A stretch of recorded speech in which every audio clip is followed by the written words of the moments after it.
Uma pergunta que aparece muito por aí. Foi o imperador romano Constantino que fundou a Igreja Católica?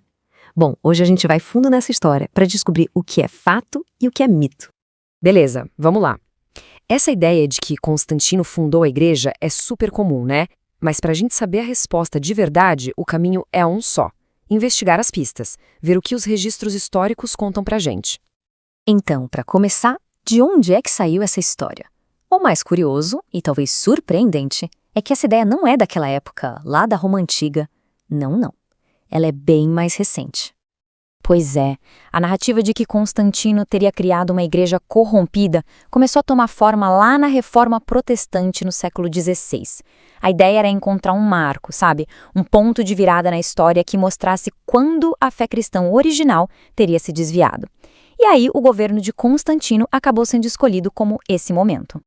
E olha que interessante essa linha do tempo. Ela mostra uma coisa impressionante, um buraco de mais de 1.500 anos entre a época do Constantino e o momento em que essa ideia realmente se popularizou. E essa popularização ganhou força mesmo foi com as histórias em quadrinhos nos anos 70. E essa teoria ganhou um empurrão e tanto nos anos 60 com um livro que virou best-seller. O que ele fez foi basicamente pegar umas teorias mais acadêmicas sobre supostas influências pagãs e transformar numa linguagem super acessível. Milhões de pessoas leram e o livro virou uma referência principal para essa alegação. Só que aí vem a reviravolta na história, que é sensacional. Anos depois, o próprio autor, o Ralph Woodrow, veio ao público e basicamente desdisse o que escreveu. Ele percebeu que a fonte principal dele não era confiável, que as provas eram mais umas comparações forçadas do que fatos históricos de verdade. Ele mesmo mandou tirar o livro de circulação. Ok, então vamos para o centro de toda essa discussão, o famoso Édito de Milão do ano 313. Afinal, o que esse documento realmente dizia, o que ele fez na prática? E aqui está o pulo do gato, o grande mal-entendido. O mito diz que o édito fundou a igreja e a tornou religião do Estado.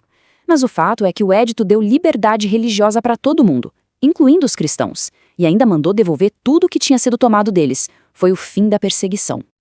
Então, para ficar bem claro, o Édito de Milão, assinado por Constantino e Licínio, deu liberdade de culto para todas as religiões. Ele acabou oficialmente com a perseguição aos cristãos, mas, e esse é o ponto-chave, ele não criou uma igreja estatal. Fontes da época, como Eusébio e Lactâncio, confirmam isso. O objetivo era tolerância, não fundação. Ok, se a igreja não foi fundada em 313, então o que existia antes? Vamos dar uma olhada nos documentos, nos registros dos séculos que vieram antes de Constantino. Olha só isso aqui. É uma frase de Santo Inácio de Antioquia, que foi discípulo do próprio apóstolo João. E sabe de quando é isso? Do ano 107, ou seja, mais de 200 anos antes de Constantino e do Édito de Milão. É o primeiro registro por escrito que a gente tem do nome Igreja Católica. E o mais impressionante é que Santo Inácio não fala só do nome. Nos textos dele, ele já descreve uma estrutura toda organizada, uma hierarquia com bispos, presbíteros e diáconos. Basicamente uma estrutura de liderança que já existia e foi passada desde os apóstolos. E tem mais. Agora, olhem para esse número na tela. 32. O que será que significa esse número?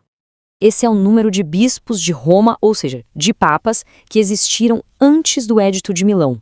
32. É uma linha de sucessão que, segundo os registros, começa com o apóstolo Pedro e continua por séculos, muito antes de Constantino sequer sonhar em nascer. Bom, acho que agora a gente já pode juntar as peças desse quebra-cabeça, né?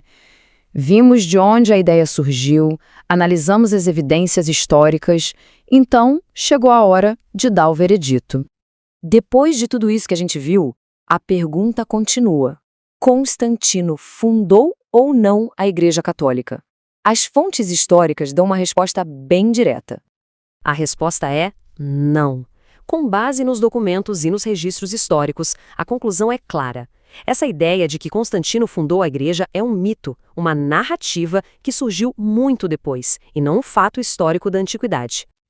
Então, vamos recapitular os pontos principais. Primeiro, a alegação é uma ideia que surgiu no século XVI, não no século IV. Segundo, o Édito de Milão foi sobre tolerância religiosa, não sobre criar uma igreja.